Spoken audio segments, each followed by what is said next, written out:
U prethodnom videu smo pričali o par ekranizacija prve 3 priče iz zbirke Knjiga o džungli. U ovom videu pričamo o naredne 3 priče. Bela foka je 4. priča iz zbirke i radi se o kotiku, foki koja se razlikuje od drugih jer je bela i baš to je spašava da ne završi u klanici. Pošto je video pokolj svojih prijatelja, on provodi nekoliko godina u potrazi da pronađe sigurno mesto bez ljudi za svoj narod. Inače, skimi su lovili foke samo za svoje potrebe i lovili su ih na tradicionalan način harpunom. To se menja 1870. godine kada drugi narodi zbog trgovine krznom kreću nemilice da ubijaju foke zamkama u moru i puškama, te su do 1911. kada je sporazumom zabranjen ovakav lov ubili preko 4 miliona foka. Henry Eliot je već 1972. bio stao u odbranu foka i svedočio protiv masovnih ubijanja. Godišnje bi se odralo preko 100.000 koža. Njegov izveštaj je zataškan, a 1886. je izdao knjigu Arktički krajevi koju je Kipling koristio za opise u svojoj priči Bela foka. Priča je ekranizovana 1975. godine. U crtanom filmu su dodati detalji kojih nema u originalnoj priči. Matki i kotikovoj majci dat ovde mnogo veći prostor, što je obogatilo celu priču. U crtanom filmu, sudeći po zadnjim perajima, nisu prikazane foke, već morski lavovi. Verovatno zbog Kiplingovog opisa oštrozuba, kotigovog oca, koji više odgovara morskom lavu nego foki. Velika razlika je u sceni kada ljudi odvode mlade foke na klanje. U knjizi dolaze samo 2 čoveka i odvode foke. Kotika ne žele da povedu jer misle da je duh kolege Zaharova koji nastrada u buri. Kotik ih je pratio i video šta su uradili njegovim drugovima. U crtaću odmah dolazi grupa ljudi, a kotika nisu poveli jer se bio sakrio u snegu. On ih je pratio i kada je video šta planiraju da urade, krenuo je vikati da stanu, a ljudi su se uplašili jer su mislili da je on duh svih foka koje su do tada ubili. Dok je u knjizi akcenat na potrazi za sigurnim ostrvom za foke, ovde je ta potraga brzo odrađena i maltene cela promenjena. Kada se crtani odgleda posle čitanja priče, nije to, ali i dalje lep crtani te preporuka od mene. Riki Tiki Tavi je 5. priča. Mungos Riki Tiki upada u poplavu i onesvešćenog ga nalaze dečak Teddy i njegov otac. Odnose Mungosa svojoj kući gde se on oporavlja. Kao svaki Mungos, Riki Tiki je radoznao i srećan je što će imati svašta da priča, jer je u jednom danu video mnoge stvari koje drugi ne vide za celi život.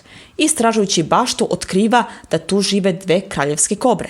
Postoji animirana serija, 2 crtana filma i 1 igrani film. U ruskom crtanom filmu iz 1965. godine Riki Tiki se nastanjuje kod indijske porodice. Scena kada spase dečaka od male, ali opasne zmije je izbačena. Drugi detalji su tu, ali deluje kao da nešto nedostaje. Američka crtana verzija iz 1975. je već bila doslednija priči i verno je prikazala. Scena kada se Riki Tiki bori sa nagom je ovde bolje prikazana. U ruskoj verziji, tek kada sam se vratila da ponovo odgledam scenu, sam shvatila i videla kad je puška opalila i da je uopšte opalila. 1975. je izašao i igrani film. U ovom sovjetsko-indijskom filmu dečak Teddy skače u nabujelu reku da spasi Mungosa. Pri tom spašavanju će ostati nepokretan, a doktori ne gaje velike nade da će prohodati. Film je savršen u svojoj jednostavnosti. Nema specijalnih efekata, slike se ne menjaju brzo, dobri kadrovi i ako se ne grosite od borbi između Mungosa i kobre i od ubijanja kobri, ovo je film za celu porodicu. Tuma i gospodar slonova je 6. priča u zbirci. Ekranizovana je 1973. godine u vidu serije od 13 epizoda. Ova australijsko-britansko-nemačka serija prikazuje pustolovine Tumaja i njegovog mlađeg brata koga nema u originalnoj priči. U seriji Tumaj ima 12 godina, dok u priči ima 10 i radnja serije se ne odvija u 19. veku, već je smeštena u savremeno doba. Britanski film iz 1937. godine je također izmenio priču. U priči dečak Tuma je sin čuvara slonova. Tim poslom su se bavili i njegov deda i pradeda. Njegov otac ima slona kojim pripitomljava divlje slonove. Slon se zove Kalanag, što znači crna zmija. Divlji slonovi su se lovili jer je razmnožavanje slonova u zatočeništvu veoma retko, maltene ne postoji i lov je bio jedini način da obnove svoje radnike slonove. Jednog dana Tumaj ulazi u kedu, klopku za slonove, kako bi dodao konopac jednom od lovaca. Otac je besan jer se plaši da će sada dečaka gospodin Peterson uzeti za lovca i voditi u opasnu džunglu. A i da postane lovac umjesto čuvar je sramota. Peterson kaže malom Tumaju da će moći ponovo ući u kedu i biti lovac kada vidi igranku slonova, to jest nikada.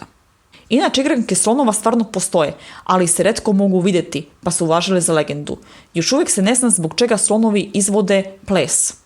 Mali Tumaj će vidjeti jednu od ovih igranki.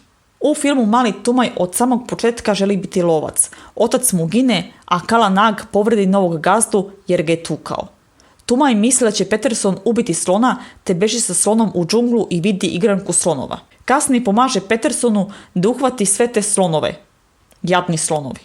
Ne preporučujem da film mala deca gledaju samostalno. Jeste da ima slončića i majmunčića, ali ja koja sam odrasla sam par puta pomešala par likova i nije mi toliko držao pažnju. 7. priča iz zbirke Sluge njenog veličanstva nije ekranizovana, a ja vam uskoro pričam nešto novo. Blagodarim na pažnji i zdravo!